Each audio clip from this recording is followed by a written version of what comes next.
Hi, this is Camille Keaton of I Spit on Your Grave, and you're listening to Without Your Head. Welcome to the station of decapitation without your head. I'm Nasty Neil. That would make me terrible, Troy. And we're joined by the returning Janie Bernadette, currently of Dead by Dawn. Well, not currently, but coming up April 7th. It's very good to have you here. Thanks. It's good to be here. Thanks for having me. Yeah. Absolutely. So Dead by Dawn, the last time I saw you was in I Spit on Your Grave, Deja Vu. Actually, probably not. I've seen you in a lot of things. But, you're playing like a victim, obviously, in that, and totally different role for you, playing the villain. Do you prepare the same way?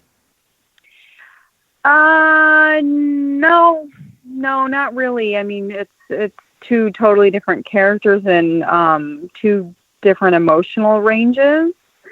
I know playing the victim requires a lot of, dredging up a lot of terror and grief and all those negative emotions. So playing this particular villain, it was any emotions of pain or anything like that were under the surface. So I definitely prepared differently for this role versus a victim role. Mm-hmm. Now, when I talked to Sean, the director, Sean Cain, and co-writer, he mentioned he had you in mind for the character. So, how did that come about? How did he tell you about the role? Well, he just contacted me and offered it to me, and I read the script and I liked it, and we met for lunch, and that was that. Yeah. So, is Snack really anything like that was the name of the character? Any other character you've played before? No, I don't think so. Not quite. Yeah, I mean, I've played like goth chick characters who, have an attitude problem, but not this type of character. I mean, Snack is definitely crazy. She's over the top. I mean, she sings little songs and has fights with her knife with the air, and she just does these just absurd things. So, and she just is just wicked, and she loves being mean. So I've never played a character quite like this before. Yeah. Both those scenes are two things that really stuck out to me, actually, the jingle that you sing and stabbing at the air. I believe Sean said, when you're stabbing at the air with the knife, that was just something you did, and they filmed it and put it in the movie. But that was not in the script? It was in the script, but not in detail. I think it might have said something like Snack, stabbed at the air with her knife or something, like some very vague. And then, all this crazy stuff, and he liked it. So. Yeah. I like the contrast of it's a very playful character, and then it's also very, very evil and it's a very sexual character. And I like the contrast in personalities of the same character. Oh, good. Thanks. Yeah. Is it fun to play a villain? Yeah, I mean, she was a blast, and I definitely didn't see her as one note at all. She's evil. I didn't play her just straight. I mean, she has emotions. Her feelings get hurt. She's obsessed with her boyfriend. So she has emotions going on underneath that she hides through being angry. So when I played her and developed her, I did with all of that in mind, everything that was going on under the surface, kind of inside of her versus what she was portraying on a social level to everyone else. It was two different things. Mm-hmm. When you approach a character, do you always do that? Find if it's a villain or something, the reason why they would be that way? I guess maybe try to find the humanity of the character. Yes, absolutely. I do. And I did with Snack. I mean, I did my own backstory in my head where, she was definitely abused, probably sexually and physically, as well, verbally. I imagine her coming from a very bad home, and she got to where She was bitter, and it was like wanted to take revenge on the whole world, where it becomes you want to have revenge on your parents or whoever's hurting you, and then you make it a blanket revenge to include everyone. So that's what I had in my mind with her. I mean, one day long ago when she was a child, she was a good person, but had been corrupted by evil people along the way. Yeah.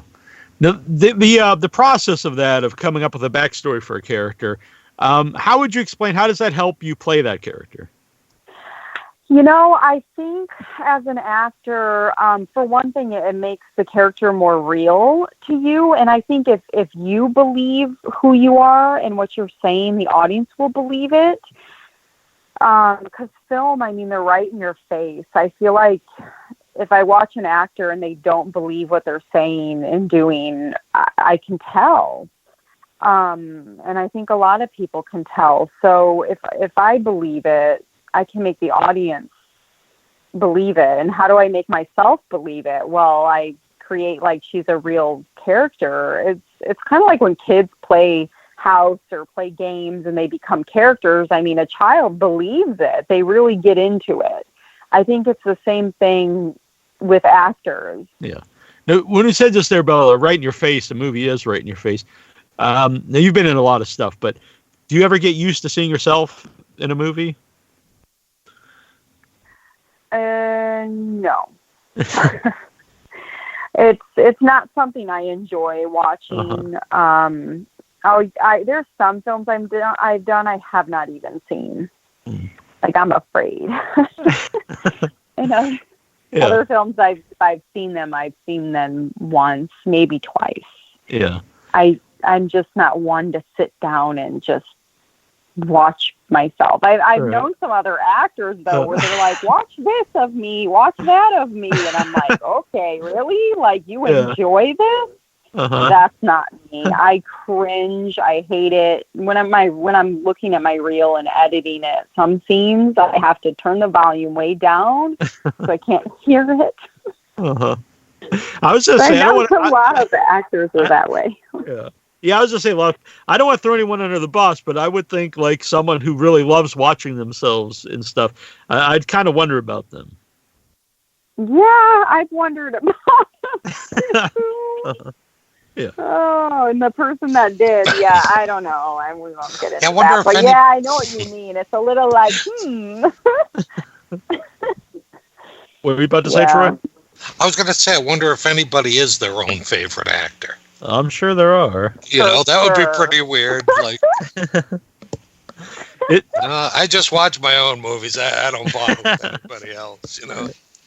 Yeah. Is it hard to watch a movie that you're in as a movie, as opposed to like, the memories of making it, and instead of just sitting there watching it as a film? Usually the exception to that, though, for me was The Furnace. Like, I've seen The Furnace twice, and I'm the lead in it. I carry most of the film, and I was literally crying my eyes out both times I watched it. And everyone who sees it cries their eyes out. And I'm like, okay, I'm in the movie watching myself. It's almost like I forget I'm watching myself, and then I'm crying my eyes out. The writing is so good. The director did a phenomenal job of putting it together, and it's very moving, and it just really gets to people. And I don't know why, but I was sobbing a mess. So that's usually, but The Furnace was the exception. I could kind of lose myself in it and forget, Mm-hmm. What's the premise of The Furnace? It's about this woman she's a recreational runner, and she has a husband, and they just got married, and then they get into a car accident, and he dies, and she loses the use of one of her lungs. And she's told she'll never run again, and she's very bitter and angry because of what her life is now and losing her husband and everything. And they were supposed to run this race, an ultra marathon in Africa together. And she meets this doctor in America who happens to be from Africa, and he trains her up, her one working lung and everything, and she goes and runs the race by herself in Africa, like, and it's really dangerous and stuff. And so a lot of the film I'm by myself, like running and trying to survive. People say it reminds them of Castaway with Tom Hanks, just because I'm alone so much. Right. But yeah, and she, of course, she's battling with her inner demons of her bitterness and anger, and she's very unhappy. And yeah, it's very moving. Was that physically demanding, since it's a lot of running involved in the movie? Oh yeah, very. And I mean, I like to run anyway, and I think I'm pretty fit. I'm not like a bodybuilder or anything. Like, I think they wanted kind of someone who wasn't huge or kind of an underdog person. Like, I'm not totally ripped, I think they wanted that for the character. So I can run. I'm very athletic. And I did train beforehand for the role, but it was still tough. I mean, it was into the 90s for sure. And I'm running out in the middle of the sun for, some days 12 hours a day. So I was very sore, and then I would have to come to it the next day and already being sore. And, but I'm not one to complain or anything. So I, pushed through it and, got through it. Yeah. And sometimes I'd have to run for long periods of time because they were up in a helicopter, like sometimes filming from the helicopter looking down at me. So, that went on for a long time. I had to keep running, and I'm in this game farm, which there's a lot of dangerous animals there, a lot. So, and it was like me and one other crew member standing behind a bush trying to hide just to hold the umbrella over me so I didn't get sunburned in between takes. But yeah, it was definitely physically and emotionally the toughest role I've ever done. Mm-hmm. Oh, okay. I think that's something too a lot of people don't think about is if you're filming in certain areas of the world is the wildlife. Like where I am, I don't have to worry about poisonous snakes or anything outside. But depending where you are, you might have to. Absolutely, we had a snake handler. Like, he would go through and the bush or wherever I was running and check for snakes and stuff, kind of try to scare them away if they're there, and so, and I assume on independent films, you're not going to have a lot of like stunt doubles or anything. So do you do most of your own stunts in your movies? I do most of my own stunts. Even in NCIS New Orleans, I did that whole fight scene. Like, they had a stunt double, and she was wonderful. But I did everything she did.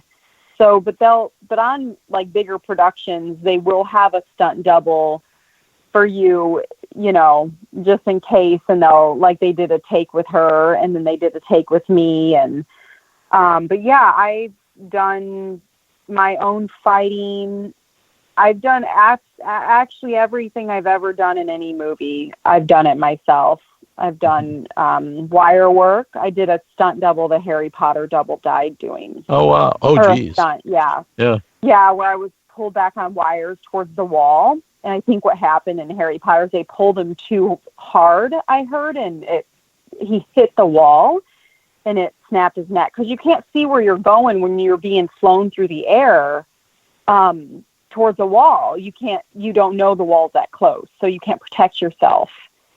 So, yeah, I did that stunt. I did lots of wire work, lots of falling, tons of fighting. And I Spun Your Grave. I had to fly into a grave and land on my stomach. So I've done a lot, actually. For that kind of stuff, have you had like training as a stunt person, or was it just something you willing to do to work in the movies? No. Well, the movies sometimes will train you. Mm-hmm. Like I've worked with a lot of fight choreographers. So I did get training in that way. But as far as the falling or the wire work, they'll have a stunt coordinator there. and the stunt coordinator like tells you what to do. I'm pretty athletic, so I had no idea like I would be good at this stuff, but apparently I am. Awesome, Yeah. Yeah, it was like a surprise to me too. But I'd imagine somebody who might be, I don't know, who might struggle with coordination and stuff might have a harder time. Mm-hmm. Any injuries doing any of the stunts?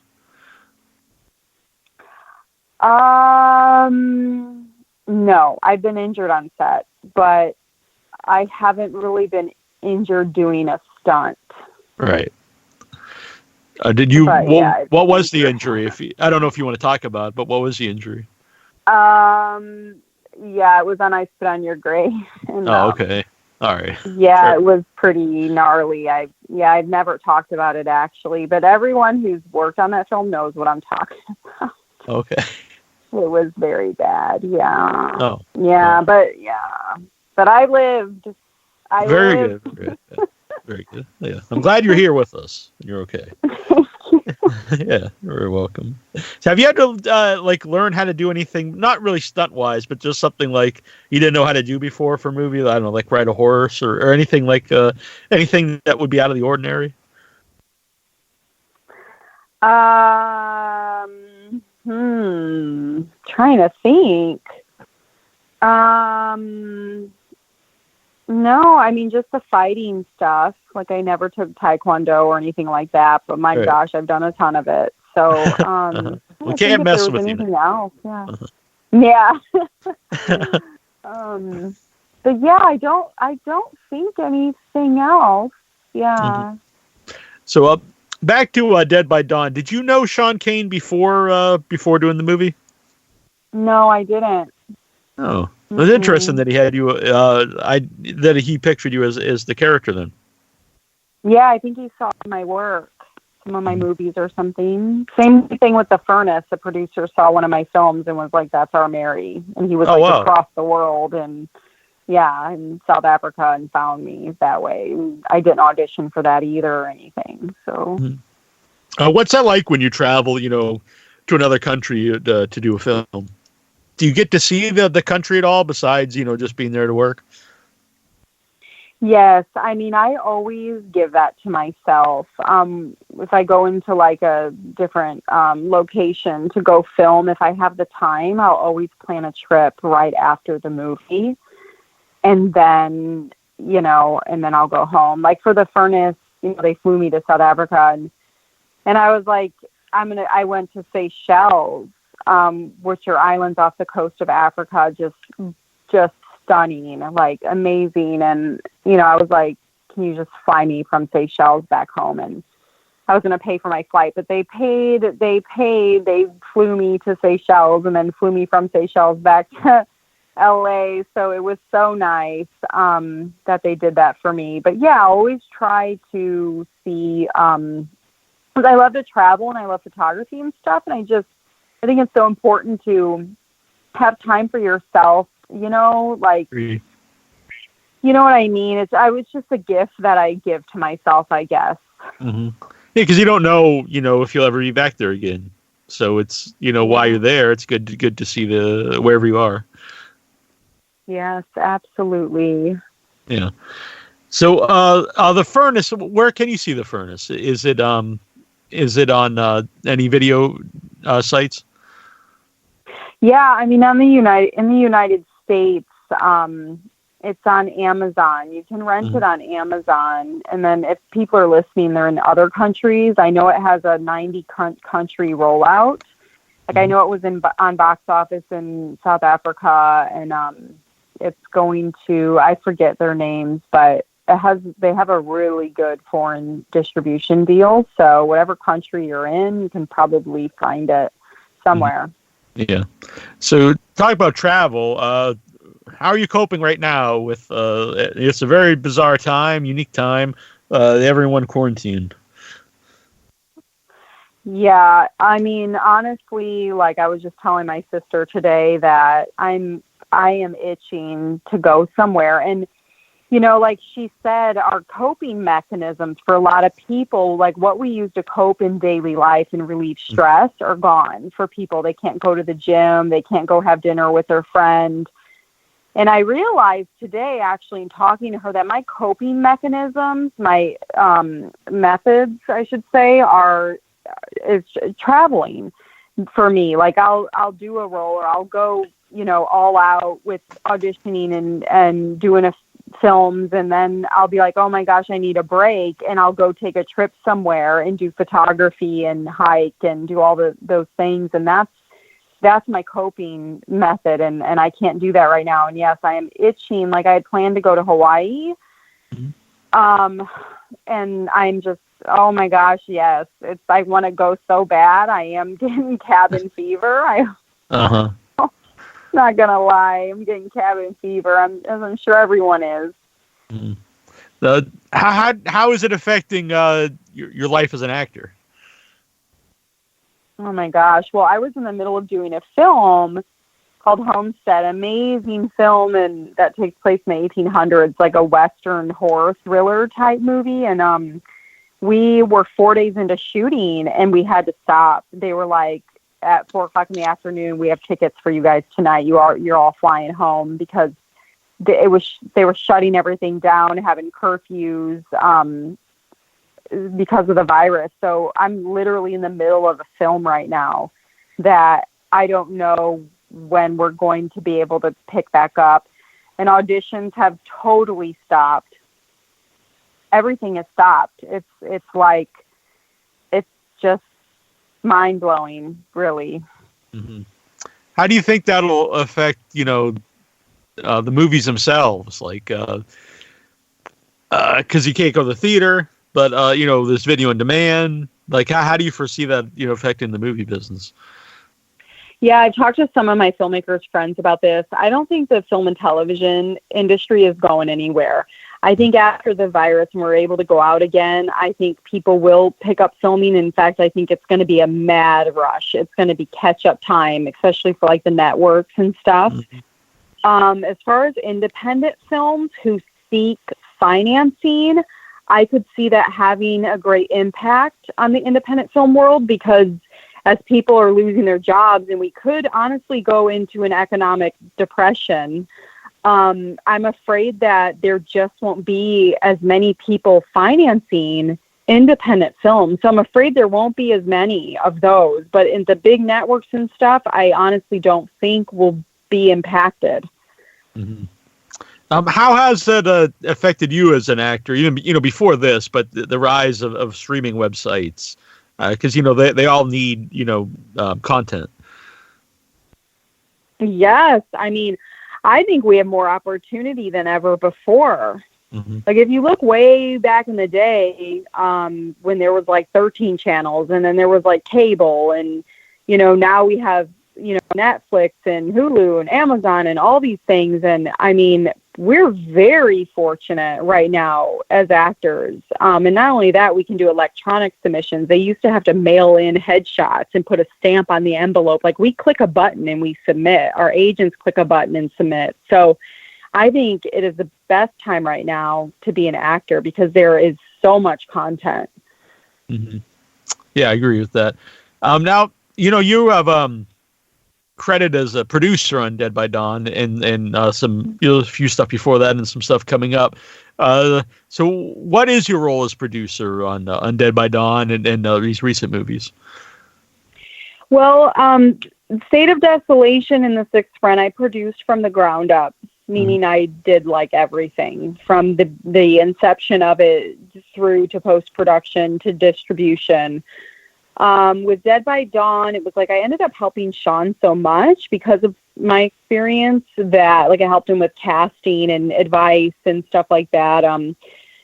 I was helping with distribution, and so he decided to give me the producer credit. Which was great. And with Homestead, it's kind of the same thing. Like with my experience and my connections in the industry, I brought in a lot of help already to the filmmakers, and I will in post-production as well with my contacts and stuff. And helping them set up who's going to do post, like with, who's going to compose the music, do sound design, coloring, that kind of thing. That's post-production. There's a whole bunch of stuff you have to do. And I will for sure help with distribution. And it looks also like I'm going to be pulling in some funding. Like I have investors that I'm tight with and stuff. So that's how I became a producer on Homestead. I was originally just cast as an actor. And yeah. Yeah. Is that something that you foresee yourself doing more of in the future, producing? Producing is the toughest thing I've done when you do it from the ground up. It is, whoa, my goodness. So, I don't know at this point. I can't say. I do think I will continue to help the projects I'm on, though, as an actor, just because I like to help people, and it comes naturally to me. And I have been doing this like 14 years, so I do have a ton of connections. I have connections with publicity sites. I have connections with distributors, with like post-production people, like I mentioned, and crew and actors. Like I cast State of Desolation almost entirely. I cast The Sixth Friend, all but like one person. So with people that I know, and it looks like Homestead too, looks like I'm going to cast one of the leading roles, because he knows me, trusts me, and his resume is outstanding. So I think it's just in my nature to want to help. So I wouldn't be surprised if I'm on more, films in the future, and this continues to happen where I kind of step into a producer role in whatever capacity. Mm-hmm. Yeah, I actually produced my first feature in February, right before everything came to an end, and it was definitely the most exhausting thing that I've done. Yes. Yeah. Physically and mentally, probably more so mentally. But, yeah. Oh gosh, yes. Yes, it's so much. Mm-hmm. Which it made me want to quit being involved in. Right. Yeah, it made me want to quit being involved in any movies, which I did for a little while. But the people that I was with, they said that's natural. That's how you feel after every movie, but you'll get over it. I was like, okay, but we'll see. Mm-hmm. Right. That's what I was told too. They're like, you'll do it again. I'm like, oh gosh, please tell me no. Right. But like everyone right now, when you're just sitting around, it's like, man, I really wish I was doing something right now. But yeah, right. I know we all realize, like, whoa, I had it really good. Yeah, exactly. Yeah. So, now I watch all movies, but and you act in all different kinds of movies. But how did you get involved in doing a lot of horror movies? Horror is the easiest selling genre, so I just think there's more of it. Mm. So I think it comes down to a statistical thing, honestly. But I do love horror. I always have since I was a child. I always wanted to be in it. So I also believe in like the power of thought, like manifesting. And so, maybe I just manifested this. Mm-hmm. That's a possibility as well. Yeah, I actually like that answer. So, what like either movies or shows, or what was it that made you want to become an actor? Oh man, I was absolutely obsessed with A Nightmare on Elm Street, the first one. Mm-hmm. Like I wanted to be Nancy, so I would just act out all the scenes and. But it was probably before I saw that film. I mean, I remember having thoughts when I was like 5 years old about acting and auditioning, and how could I audition for that movie if I saw some film? And yet I was in this small town from a very big family, and no one was talking or thinking about such a thing. That was the furthest thing from anyone's mind in that town. So I think it was just in me. I have heard that what you're supposed to do in life, like what your purpose in life is at age 2. So I believe that could be true. And I do remember being very young and having thoughts like that. Yeah.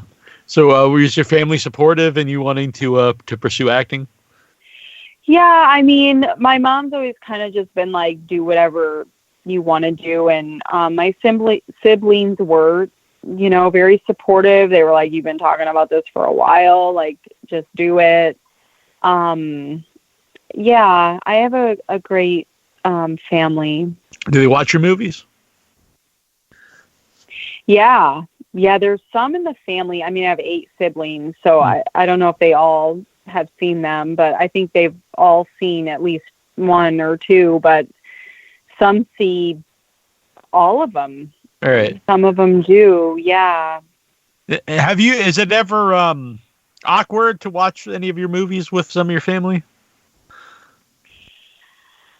I've only done that once with my sister. Right. One of my sisters, where I watched The Sixth Friend with her. Yeah, I think that might have been the only time I did that. Oh, I did watch The Sixth Friend with my other sister as well. So, yeah, it's strange. It is strange. Yeah, I would assume so.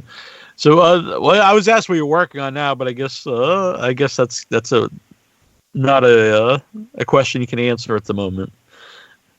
But I assume you have a lot of things coming up. Yeah, I mean, I'm attached to some great projects. I'm being very selective about what I'm taking right now. Trying to keep in line with kind of where I want my career to go and not kind of, get off that path. So I'm being selective, but I'm attached to something like 19 projects right now. So we'll just see what comes through in the coming months, When you say that, like, you're selective, so, like, what are some of the things you would look for? Well, there's so much. I look at the director's past work. I'll look at the cinematographer's work. Sometimes I'll look at what the producers have done. I will, of course, I have to connect with the character. I've been offered, honestly, since I Spit on Your Grave came out, probably 25 to 30 projects, and a lot of those are cameos, where you just come on, you work for 1 or 2 days, and I'm open to that. I'm open to doing those, but I take that on a case-by-case basis, and I'm being careful about that because I just don't want to become an actor who just does a whole bunch of cameos in a whole bunch of movies and kind of oversaturates, and also to do one, I don't know. And that's great for some actors, it works. Sure. But for me, I gravitate more towards like leading roles and very strong supporting roles. If I'm going to accept a role, I'm more likely to accept it if it's a lead or a strong supporting role. And I love to do like different characters, like this role in Homestead. I'm playing an 1800s woman in Oklahoma.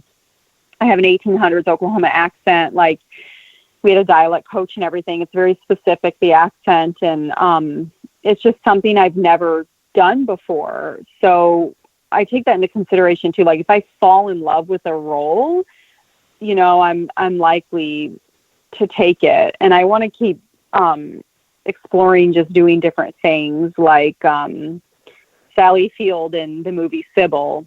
I don't know if you've ever seen that, but that role is like, mind blowing. I would love to do something like that. Just keep stretching my craft. And so I think about that as well. And I'll look at the overall content of the film and the script, and if I connect with the script too.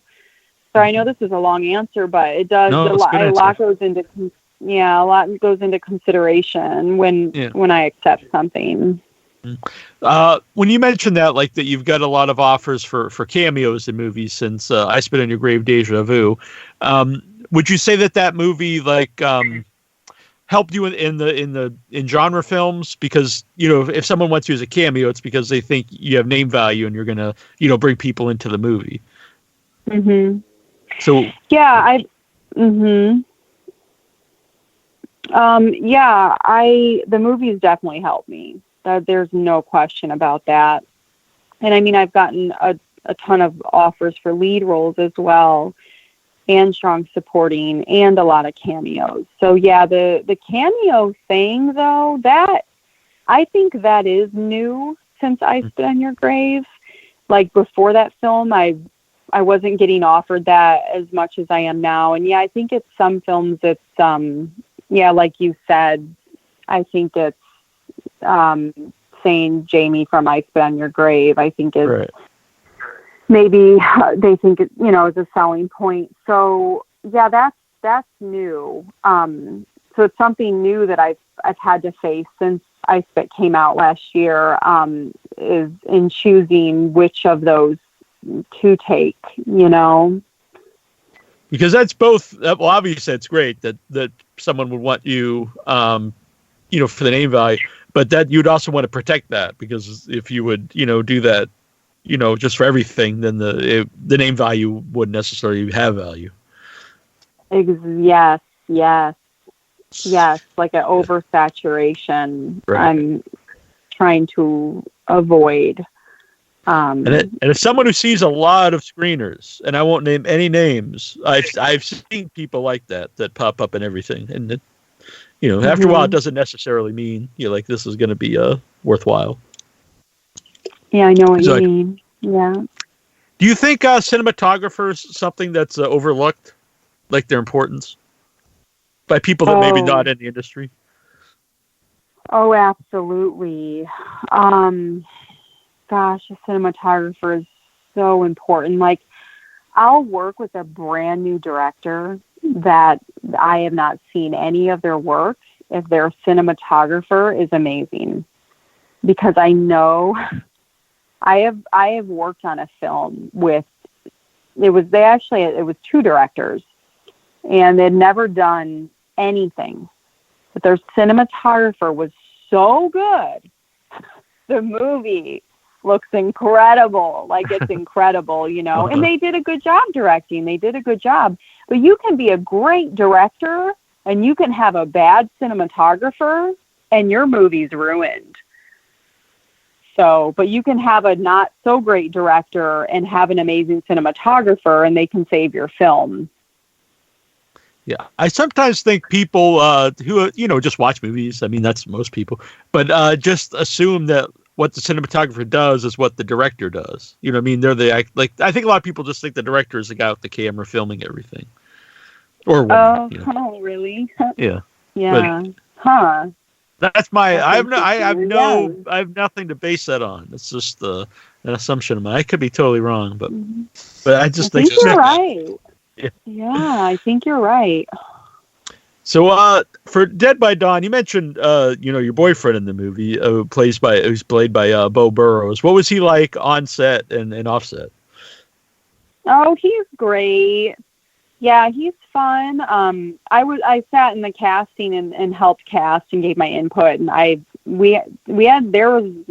actors were good, you know, and Sean had a few choices, and I really pushed for Bo. Like, I was like, Bo, just all the way, like 100% for Bo from that audition that he in the room. He's a great actor. He is, and a nice guy too. He's great to work with. What was it about him that you thought would make him right for the role? His acting was just so believable. I don't know. Yeah, believable and powerful. He was perfect. Mm-hmm. And from what I understand, he brought his own clown costume. Yeah. Yeah. Which is pretty awesome. Yeah. He's funny. I think he do his own clown makeup too. I believe that's what Sean had mentioned. Yes. Yeah, but we had a makeup artist. She's great, but yeah, he did a good job. I mean, it looks professional. Yeah. Which, by the way, if people haven't seen the movie yet, he has. There's a clown scene. So when you watch it, everybody listening, it's a pretty creepy scene anyway. But I think it makes it even creepier and cooler to me that it's like his own costume and he did his own clown makeup. Yeah. Awesome. Yeah, it makes me wonder what he does with the clown, when he's not making movies. But we'll find out. Right. So, right. Or maybe we don't want to know. Yeah. I know, right? So I know it comes out the 7th, but some people have seen it to review it and things. What's the feedback been like for the movie and for your role? Yeah, it's been mixed.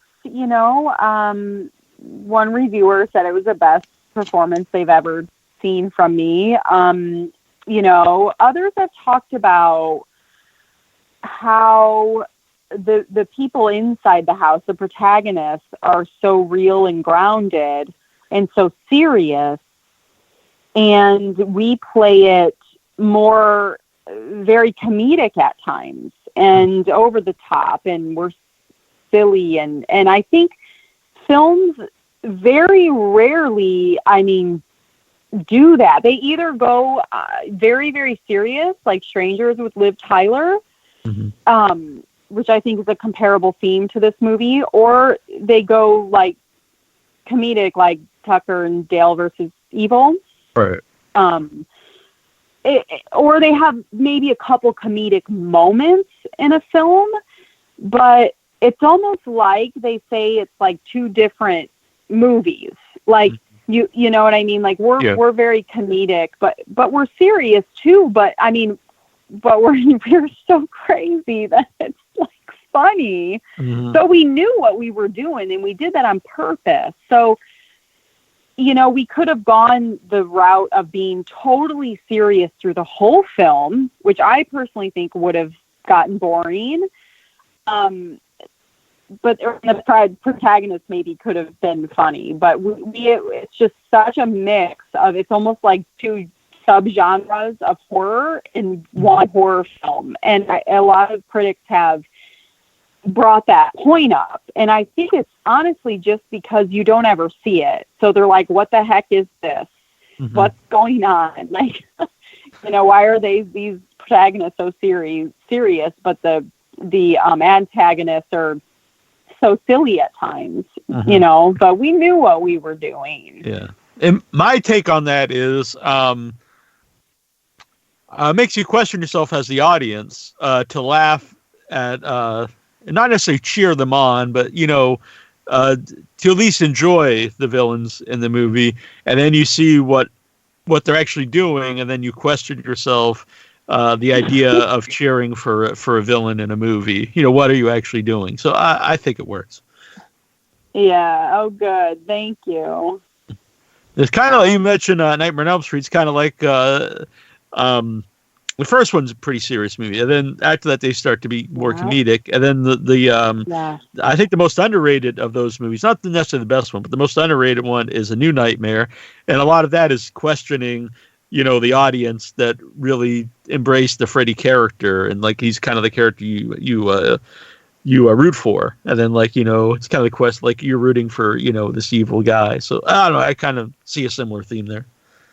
Yes, you're absolutely right, and I didn't even think of that, because I think it was A Nightmare on Elm Street. Was it maybe the third one or the second when Freddy started being funny, and you're like.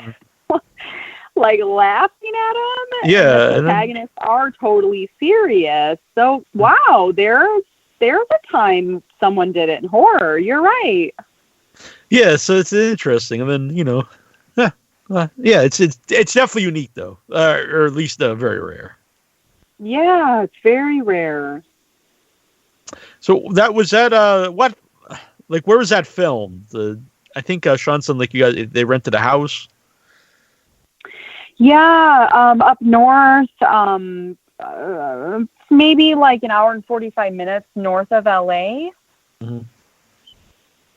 When Right. When you're doing a movie like,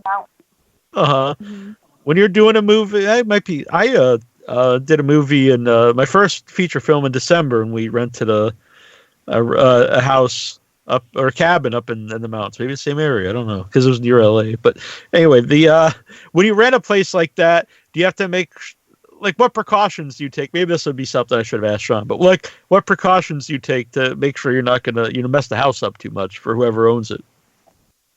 Oh wow, right. I know. We've dealt with this on The Sixth Friend, and you can take as many precautions as you can, but sometimes stuff happens, and that's what insurance is for. Right. Yeah, because you got all those people in there with all that equipment and blood makeup, and things happen. Yeah. I would assume in anywhere around LA, not even just in LA, the people who rent out like or rent out cabins or rent out houses or any of that kind of stuff, like, do they ask you up front, like, is this for a movie? They wouldn't. Like, if you could go on Airbnb and just rent a place and never tell them, but I know for The Sixth Friend we did. I like to be a very honest person as well. I don't want to ever go through life trying to hide. You know what I mean? Right. So yeah. We definitely told them on The Sixth Friend straight up. We're very honest. They were cool with it? I assume. Some people were. Some would raise the prices when they find them. Right, yeah. The movie didn't. I think this the one we did in December. I wasn't like there for any of the dealings, but I heard about it, and I think some of the places wanted more, but they were cool with it, from what I understand. But they specifically said not to, as long as you don't film pornography. It was okay. Oh yeah, okay. Right. Which we did. So that was good. Yeah. Oh, that's good. Yeah. Right, okay, that makes sense. Yeah. Which, yeah. So The Sixth Friend, by the way, can you let everybody know what that one's about? Yeah, it's about a group of friends who, at their college graduation, they take some LSD, and their drug dealer stays for the party, and he ends up dead that night. And then 5 years later, they get together, and it seems like he comes back. But you're guessing through the whole film what in the world is going on. Mm-hmm. And you're trying to figure out who the killer is. So, I see. It's a psychological thriller. Yeah, also. So I didn't know this, but you wrote the screenplay for it. Yeah, with Leisha, the director. Oh, okay. Mm-hmm. Is that something you'd like to do more of, writing? Yeah, I mean, I've been a writer since I was 6 years old, so it's definitely something that I do. And I wrote the first draft of The Sixth Friend, and she wrote the second draft, and I loved it. She had some great ideas. And we went back and forth 9 times till we got to a final draft. But I've been into writing and reading since I was little. I'm working on a poetry book. The poetry is done. It's done. It's just me sitting down and compiling it and putting it together in book format. I'm going to sell it on Amazon. So yeah. That'd be very cool. And I that's something you could actually do right now while you have some time. You could do some writing.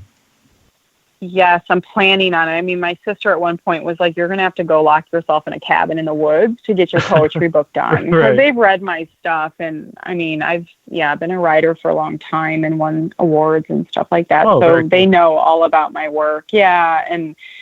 But now I am locked in the house. And so now I can't. Exactly. That is definitely, yes, that is definitely my plan. I am doing it for sure.